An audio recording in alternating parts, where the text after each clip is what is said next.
ప్రజా రాజధాని అమరావతి నిర్మాణంలో ప్రజల అభిప్రాయాలను తెలుసుకోవాలని ఏపీ ప్రభుత్వం భావిస్తోంది. భవన ఆకృతుల్లో ప్రజాభిప్రాయానికి పెద్దపీట వేయాలని నిర్ణయించింది. నిపుణుల సూచనలు, ప్రజల నుంచి వచ్చిన అభిప్రాయాలను క్రోడీకరించి ఈ నెలాఖరులోగా నార్మన్ ఫాస్టర్ సంస్థకు పంపనున్నారు.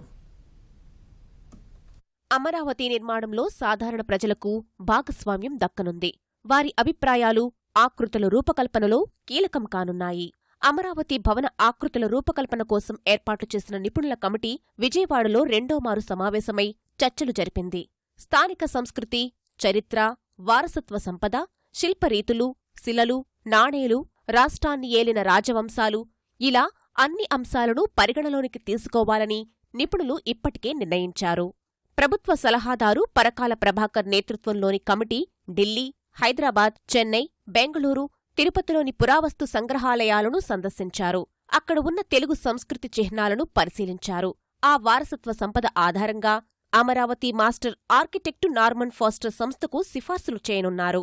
నార్మన్ ఫాస్టర్ సంస్థ ప్రతినిధి సైతం విజయవాడలో జరిగిన సమావేశానికి హాజరయ్యారు.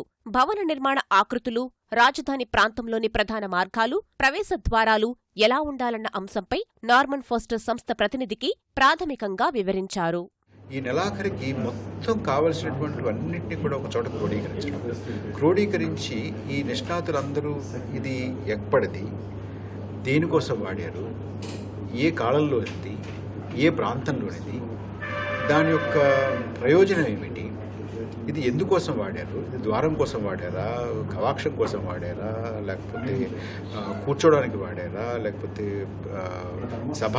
సమావేశ మందిరాల్లో వాడారా అనేటటువంటిది ఇవన్నిటిని ఇచ్చిన తర్వాత వాటిని ఎక్కడెక్కడ పొందుపరచచ్చు అనే దాని మీద తుది నిర్ణయం తీసుకుంటారు. తుది ఆకృతులు రూపకల్పన చేసే లోపు మరోమారు భేటీ అవ్వాలని నిపుణుల కమిటీ నిర్ణయించింది. ప్రజల నుంచి కూడా సూచనలు, సలహాలను తీసుకోవడంతో పాటు వారి విలువైన అభిప్రాయాలను రాజధాని ఆకృతుల రూపకల్పనలో పొందుపరచాలని భావిస్తున్నారు. మనకు తెలిసినంతా మనకు తెలుసు, అయితే అంతా మనకు తెలుసు అనుకోవడం మాత్రం అది మంచిది కాదు.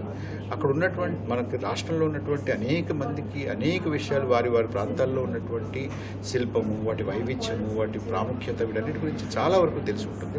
మన దృష్టికి రానటువంటిది కూడా వారి నుంచి స్వీకరించాలంటే దాన్ని సోషల్ మీడియాలో, తర్వాత వెబ్సైట్స్లో, తర్వాత వారితోటి క్రౌడ్ సోర్సింగ్ అంటాం. అందరి దగ్గర నుంచి కూడా ఆలోచనలు స్వీకరించి వాటిని కూడా ఇందులో పొందుపరిస్తే బాగుంటుంది అనేటటువంటి అభిప్రాయం కూడా వ్యక్తమైంది. ఆ దిశగా కూడా మేము ఏర్పాటు చేస్తాం. రాష్ట్రంలోని శిల్పరీతులు, నిర్మాణంలో వినియోగించాల్సిన రాళ్లు, ప్రాంతాల వారీగా పేర్లు ఇలా వేర్వేరు అంశాలను ఓ కొలిక్కి తెచ్చి ప్రభుత్వానికి, మాస్టర్ ఆర్కిటెక్టుకు పంపాలని నిపుణుల కమిటీ భావిస్తోంది.